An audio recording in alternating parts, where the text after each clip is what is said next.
When the Black Death struck Europe, society didn't know how to treat it. Some remedies had their basis in herbal medicine, but others were nonsense and made patients worse. The Black Death devastated Europe during the medieval period, killing an estimated 1/3 of the population. Today, we know that the Black Death is caused by a bacteria called Yersinia pestis. During the Black Death, this bacteria was spread by the biting fleas and rats that were a common fixture in medieval living conditions. The medical profession had no idea what caused the Black Death, let alone how to cure it. Many cures had their roots in herbal medicine, which was the mainstay of contemporary physicians and apothecaries. Other so-called cures were quackery, or fueled by religious fear-mongering. The Greek physician Galen 129201 CE popularized a theory about the human body, which stated that it was made up of 4 fluids called humors: black bile, yellow bile, blood, and phlegm. If there was an imbalance of any of these humors, then illness would follow. Medieval medicine adhered to Galen's theory, and food was often used as medicine to correct an imbalance in the humors of a sick patient.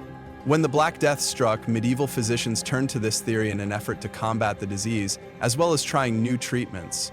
Along with tried and true treatments, medieval doctors were desperate enough to try anything to stop the pandemic, the likes of which they had not seen before. For anyone unfortunate enough to contract the Black Death, their days were most likely numbered. It took an average of 3 days from the first signs of infection to death. People were so horrified by this lack of time that they would sew themselves into their own funeral shrouds. Besides, in some cases, there was no one else left alive to do it.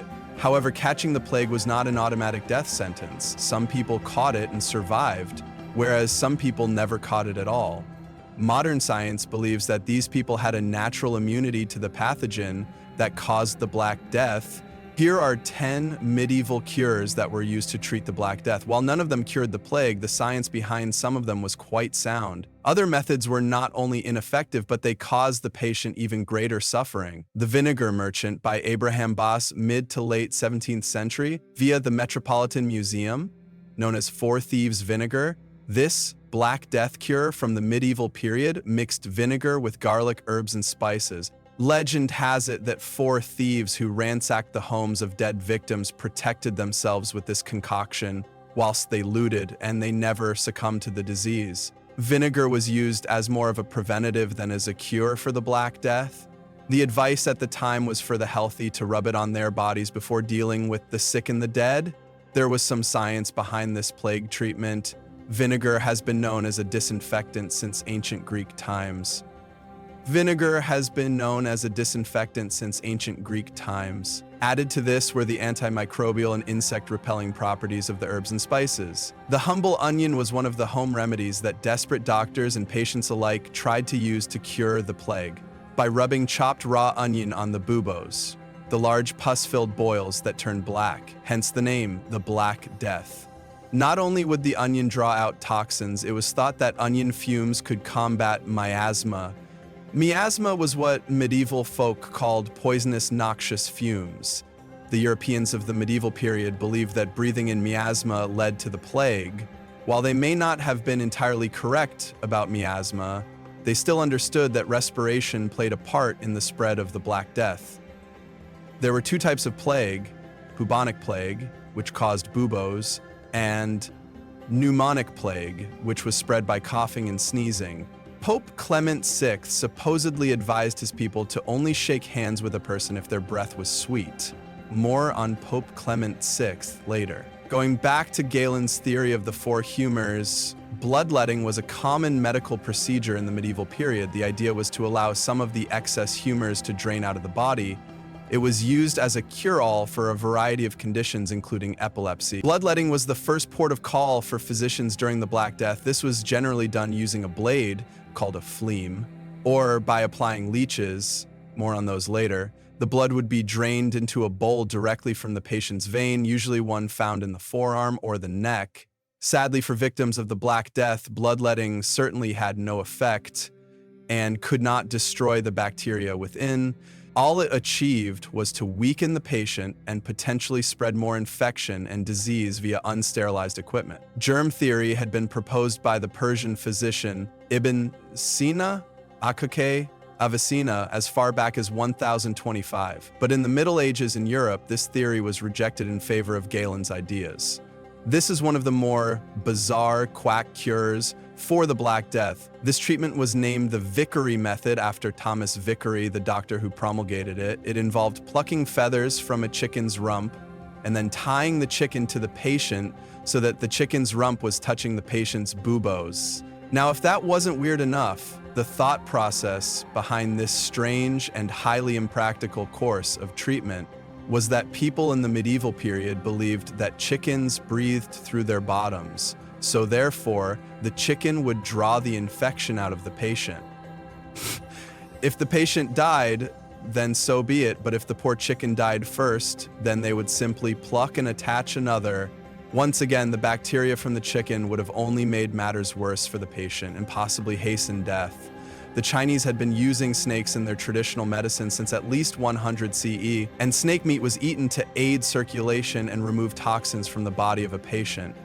During the medieval period, physicians would treat the plague by cutting up a snake and placing its parts on the pustules of the sufferer. In this case, it was believed that like attracts like, and the flesh of the evil snake would draw the evil sickness out of the victim. Snakes were also blamed for the Black Death, with religious leaders preaching that evil serpents had befouled the rivers with their pestilence. Leeches were used as a treatment for the Black Death in much the same way that the phlegm was. They were used to draw bad blood out of the...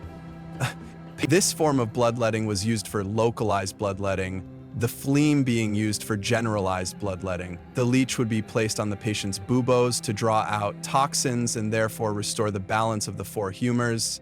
The species of leech used by medieval doctors, Perudo medicinalis, was procured by leech collectors from the medieval period onward. It was used to such an extent that it was declared extinct in the British Isles at the turn of the 20th century. Human excrement is perhaps the foulest in a long line of revolting plague treatments. Feces were mixed up with other substances into a paste consistency and smeared on buboes that had been cut open. One such recipe called for feces to be mixed with ground lily root and tree sap, and after it was applied to the open wound, it would be tightly bound with cloth to, then no doubt, fester.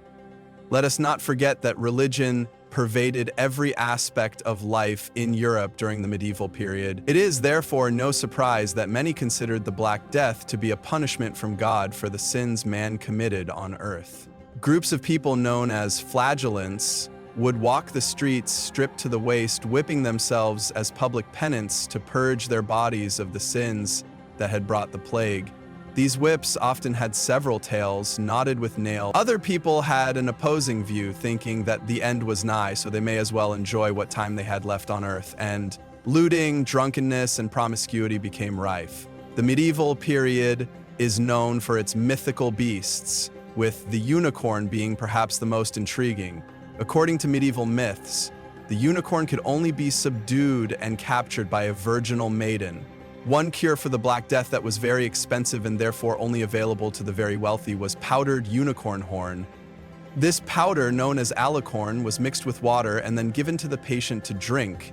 It is thought that it was actually made from the tusk of the narwhal found in the seas of northern Europe, or from rhinoceros tusk that had come to Europe from Africa.